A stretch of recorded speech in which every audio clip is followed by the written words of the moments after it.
ما بتعرفيش تاخدي حقِّك من الناس اللي بتتنمر عليكِ، يا خيبتِك، يا خيبتِك، يا خيبتِك.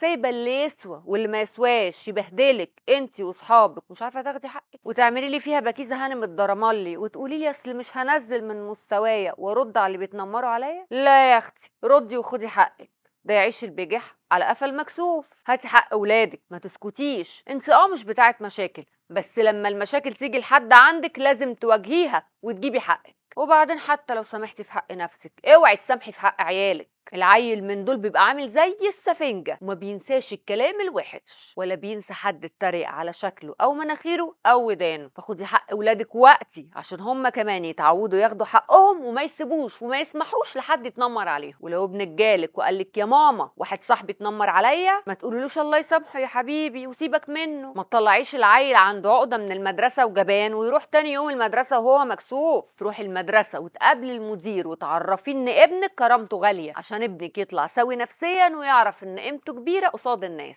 مش لما يكبر يا حبيبتي يفضل يتهزق من اللي رايح واللي جاي وما عندوش كرامه. وهتلاقي بقى اصحابه في الشغل بعد كده يتنمروا عليه ومراته ومديرينه واصحابه واللي حواليه. ما هي زاطت بقى. عايزاكي تربي عيال شجاعه بتاخد حقها وعارفين قيمه نفسها. حاسه اني اتعصبت عليكي شويه؟ معلش، يمكن تخلي بالك من الخطر ان انت هتدخلي ولادك فيه. اصل كله لنفسيه العيال، وفي عيال ما شافتش ريحه التربيه والله. وانت بقى يا اختي زميلتك اتنمرت عليكي في الشغل وانت خدتيها بهزار وسبتيها تتنمر عليكي بدل المره 10 ليه؟ ماسكه عليكي زله؟ عندها مخ وانت ما عندكيش، عندها لسان وبتعرف تتكلم وانت ما عندكيش، وترجعي تقولي اصل دي صاحبتي وحبيبتي وهزارها كده. دي لو حبيبتك بجد عمرها ما هتدوسلك على طرف. واللي يقولك بم تاكله. هم دول صحاب اخر زمن دول ولا ايه؟ وتقولي لي اصل مش هنزل مستوايا. لا يا خيبتك نزلي، عشان الناس مش هترحمك وهيقولك الخيبه راحت والخيبه جت، وكل من هب ودب هيديكي على قفاكي. وخدي عندك بقى من هنا ورايح، مالك تخينه كده ليه؟ مالك مسلوعه كده ليه؟ مالك شعرك اكرت كده ليه؟ مالك مناخيرك شبه الكوز ليه؟ ودانك شبه طبق الدش ليه؟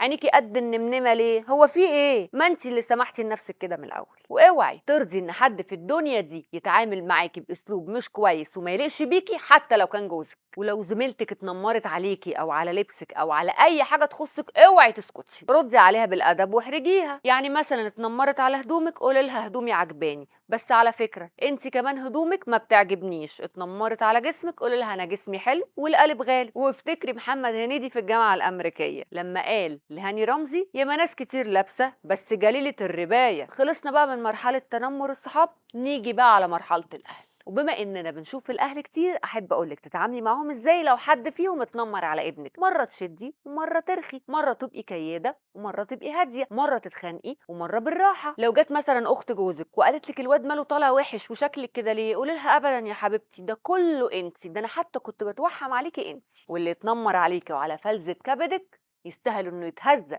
بس كله بالهداوه. ولو كبستي حد مره هيحترم نفسه، والمره الجايه مش هيتكلم كلمه ولا نفس الا لما يبقى مفكر فيهم كويس قوي. وانتوا قولوا لي بقى في الكومنتات ازاي بتواجهوا التنمر اللي عليكم وعلى اولادكم. وانا بسنت النبراوي، تابعيني في خيبتك عشان نشوف خيبتي وخيبتك.